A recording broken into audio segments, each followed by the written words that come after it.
Itu, ada buaya. Jadi itu yang membuat kalian resah dan gelisah. Teman, otter akan mengusir siapapun yang akan mencoba memasuki wilayah mereka, termasuk si buaya ini. Mereka secara berkelompok akan saling membantu untuk mempertahankan wilayahnya. Tuh, si Loli berusaha mengusir si buaya. Tapi gimana ya, badan Lana dan Loli kan gak sebanding dengan buaya itu. Sekali kena gigit atau kena sabetan ekornya, selesai. Itu buaya kok gak pergi-pergi sih? Mengganggu ketenangan Lana dan Loli aja. Buaya juga tergolong reptil yang sabar, teman. Dia akan menunggu mangsanya mendekat dan akan langsung memakannya. Duh, hampir aja si Loli kena. Ayo Lana, cepat bantu Loli.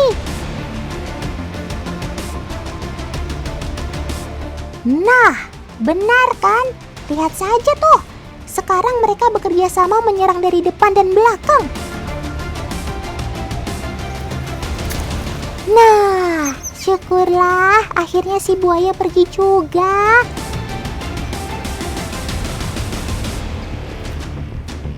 Si buaya akhirnya ketakutan dan memilih untuk mundur teratur. Cakep.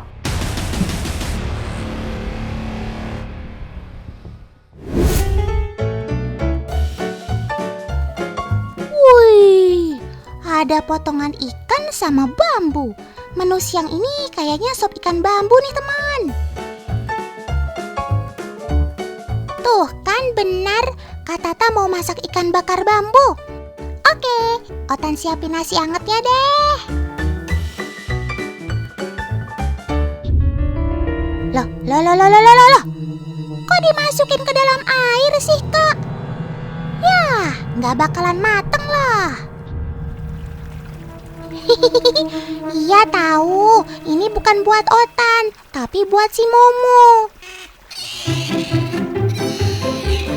Yap, kali ini Kak Tata mau mencoba insting liarnya si Momo dalam memburu makanan, teman. Apakah sifat alami itu masih melekat pada diri Momo yang sudah terbiasa setiap hari diberi makan di kandang? Come on, kita cek yuk teman-teman. Sifat agresif Momo dalam memburu makanan masih terlihat jelas tuh, teman. Ia berusaha mengeluarkan daging ikannya dari dalam bambu. Tapi Momo kok terlihat takut menceburkan diri? Padahal maksud Kak Tata agar Momo mampu mengambil makanan sambil berenang.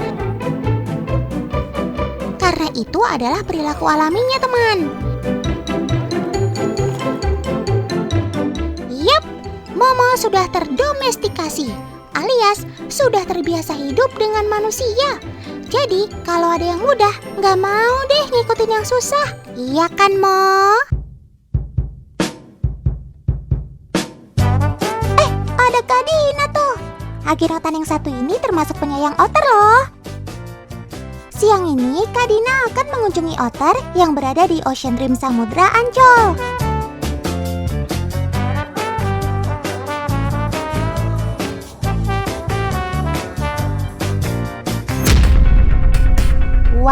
Waduh. Kak Dina kok buang sampah sembarangan sih? Teman-teman di rumah jangan mencontohnya ya. Sob, jangan dimakan sob botolnya.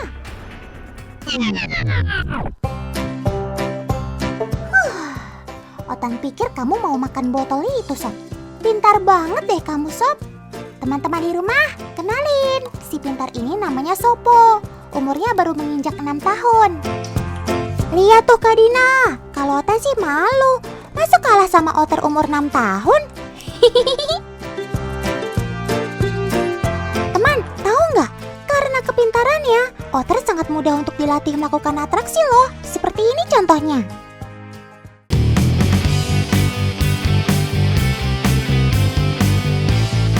Berkibarlah benderaku.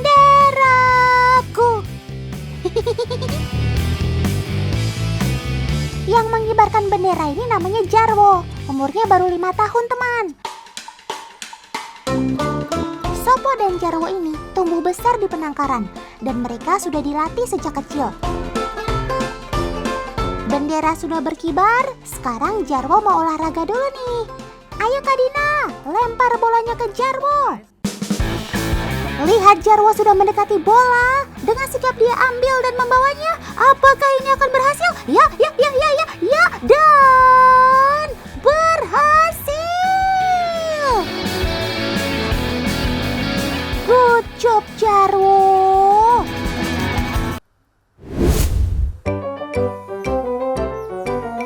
Oh iya teman, terdapat 13 spesies otter yang tersebar di seluruh benua, kecuali Australia dan Antartika.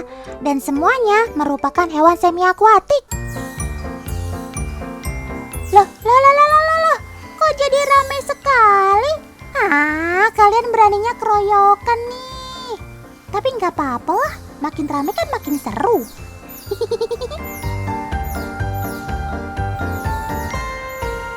Otter juga suka berkoloni. Biasanya sih mereka berkoloni dengan yang masih satu keturunan. Kalau beda koloni, apa yang terjadi? Ya, benar saudara-saudara. Sobat Otan bisa berantem. Berbahaya. Baru aja diomongin. Sekarang beneran berantem. Walau bukan kesesama otter. Gaswat, ini gaswat. Sudah dong, jangan pada berantem. Sesama hewan kita harus saling menyayangi.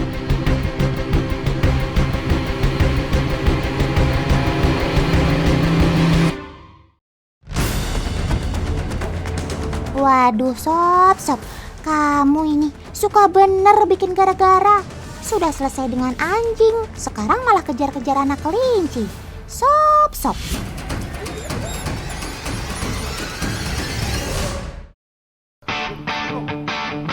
Daripada gangguin anak tetangga, mending kamu berenang lagi aja deh sob.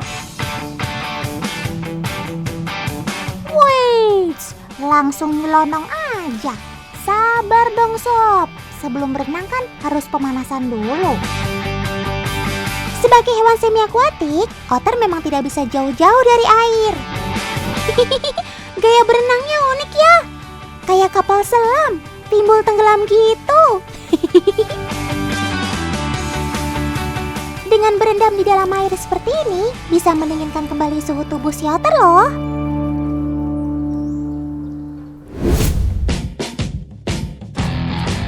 Teman-teman, ada fakta unik seputar otter nih. Ternyata otter adalah hewan dengan bulu terlebat di dunia loh. Mereka memiliki sekitar 1 juta helai bulu di setiap 1 inci persegi tubuhnya.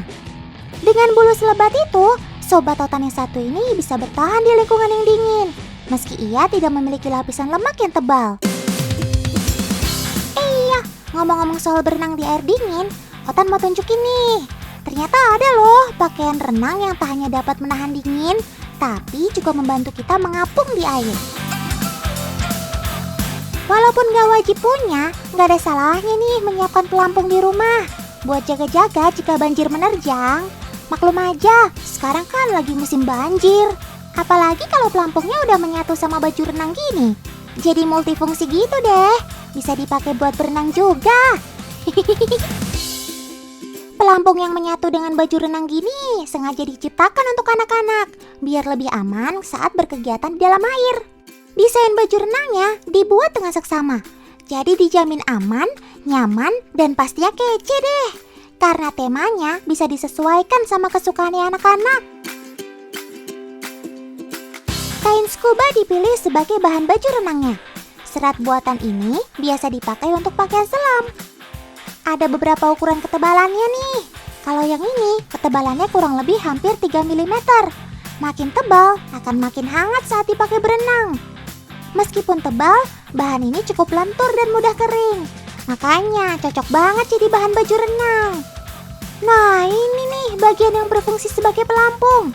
Bagian dada, punggung, serta lehernya diberi busa. Busa yang dipakai namanya polyethylene foam atau suka disebut busa PE. Nah, busa ini selain lentur juga punya daya apung yang tinggi. Kita pakai yang ketebalan 2-4 cm ya. Yuk jahit lagi sampai busa tidak akan bergeser-geser ya. Setiap harinya, produsen baju renang rumahan ini bisa menghasilkan sebanyak 200 baju renang berpelampung loh. Dan sudah terjual hampir ke seluruh Indonesia. Baju renang berpelampung ini bisa dipakai mulai dari anak umur 3 tahun. Wah, kalau ada ini, kita jadi bisa sekeren si Otter jadinya.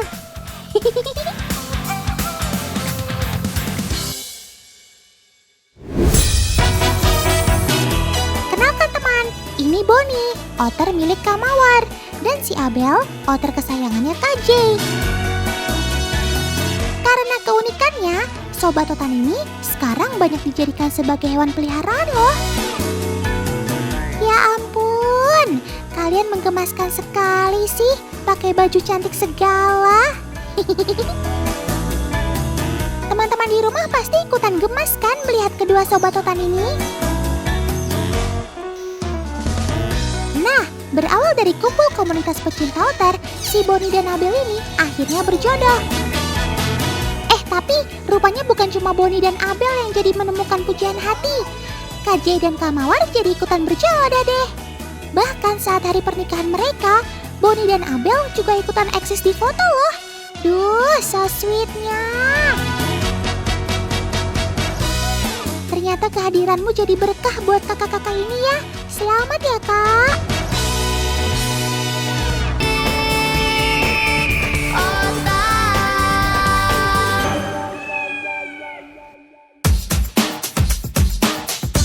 Lempar, terbang, lalu kembali lagi ke pelemparnya. Ini yang namanya bumerang teman, khas negeri kanguru Australia. Di Indonesia juga sudah banyak pecinta bumerang. Dulunya sih dipakai suku aborigin sebagai senjata untuk berburu hewan. Kalau sekarang jadi permainan yang menyenangkan. Nah ini bahan untuk bikin bumerangnya, yakni papan kayu pinus. Cara buatnya gampang-gampang sulit. Gampang karena tinggal mengikuti pola yang sudah ada. Tapi cetak polanya harus sempurna, apalagi saat memotongnya. Kalau bentuk dan ukuran kedua sisinya benar, bumerang baru bisa kembali lagi ke pelemparnya dengan tepat. Sobat Totan yang ini juga kayak bumerang. Setelah diterbangkan, ia akan kembali lagi ke pemiliknya. Istilahnya di pecinta burung adalah free fly. Teman-teman udah pada kenal kan sama Sobat Totan ini? Yap, mereka adalah burung makau. Burung paruh bengkok yang punya warna bulu sangat menawan.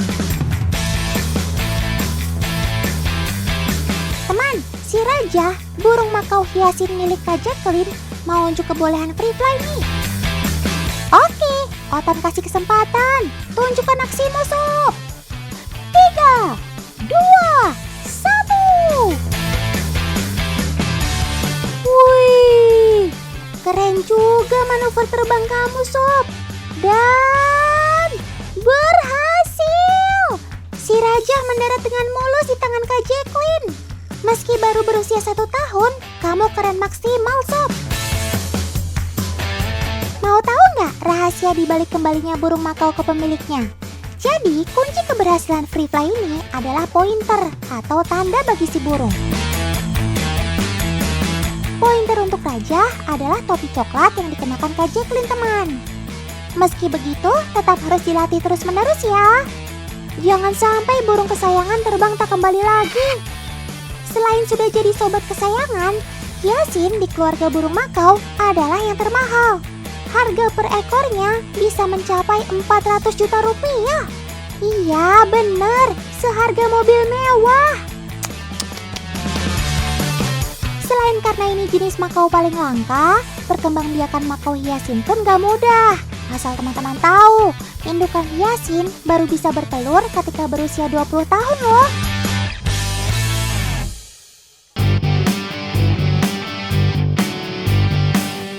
Teman, memelihara burung hiasin makau itu perlu perhatian khusus. Apalagi kalau mau si burung dekat dengan pemiliknya. Kalian harus sisihkan waktu khusus untuk bermain bersama Sobat Totan ini. Seperti Kak Jacqueline nih, rutin mengajak raja jalan-jalan sore sampai sekedar menyempatkan waktu untuk mengelusi raja. Dimanapun Kak Jacqueline berada, pasti ada si raja yang menemaninya. Tuh, lihat. Kak Jacqueline lagi menggambar raja, si raja selalu menghampirinya. Hei raja, Kak Jacqueline-nya kan lagi kerja itu. Ya, walaupun begitu, Kak Jacqueline gak akan marah. Tetap sayang sama si raja kok.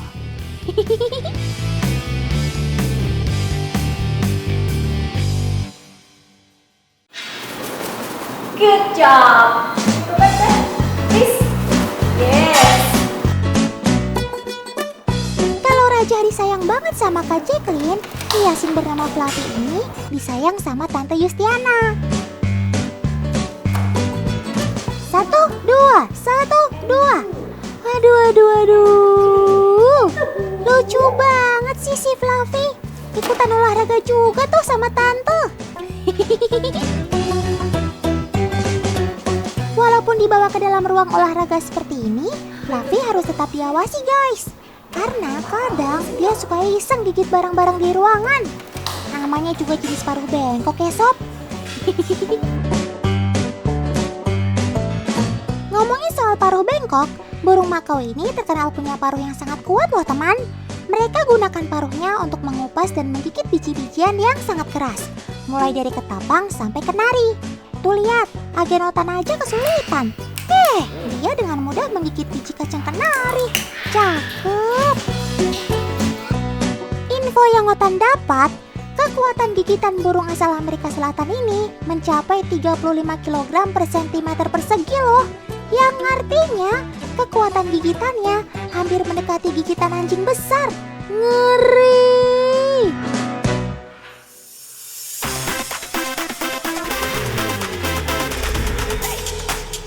Kalau punya hewan peliharaan, jangan malas untuk merawatnya ya teman. Jangan sampai absen deh memandikannya. Seperti Tante Yustiana nih, yang rutin memandikan semua burung makau peliharaannya seminggu sekali. Memandikan burung makau harus saat matahari bersinar terik ya, supaya bulu-bulunya cepat kering. Wih, saat dimandikan, sobat-sobat Otan spontan membuka sayapnya. Cakep. Langsung kelihatan deh tuh warna-warna cantik burung ini. Yang belum hafal jenis burung makau, Otan kasih tahu lagi ya. Selain hiasin yang berwarna biru, ada makau biru dan kuning, makau sayap hijau, makau scarlet, dan makau militer. Kalau di total, ada 10 jenis makau di dunia. Semuanya punya bulu yang indah teman.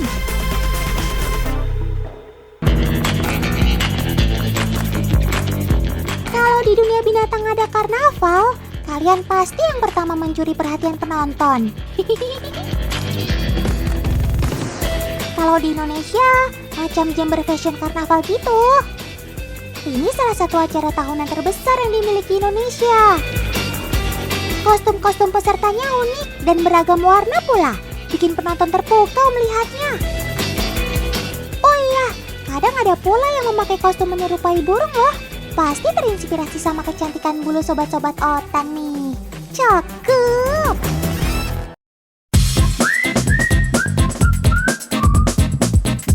Teman, ada satu hal lagi yang mau Otan bahas tentang burung makau. Mereka ini tergolong hewan yang pintar loh. Karena dasarnya sudah pintar, makau jadi mudah dilatih. Gak cuma pintar free fly lalu kembali ke pemiliknya loh. Kalau pemiliknya sedang menyetir pun, burung makau bisa free fly sembari mengikuti. Nggak percaya? Nih Otan langsung kasih buktinya. Free fly dari dalam mobil seperti ini belum terlalu banyak dilakukan di Indonesia loh. Ya, terbang. Wah. Si burung pintar terbang lumayan tinggi sembari mengikuti mobil. Yap, warna hitam dari mobil ini memang bertindak sebagai pointer atau penanda bagi si makau. Memang cerdas kamu sob. Paman mengeluarkan tangannya tuh. Meleset. Coba sekali lagi ya paman. Ya, akhirnya makau green wing-nya bisa mendarat dengan sempurna. Cakep.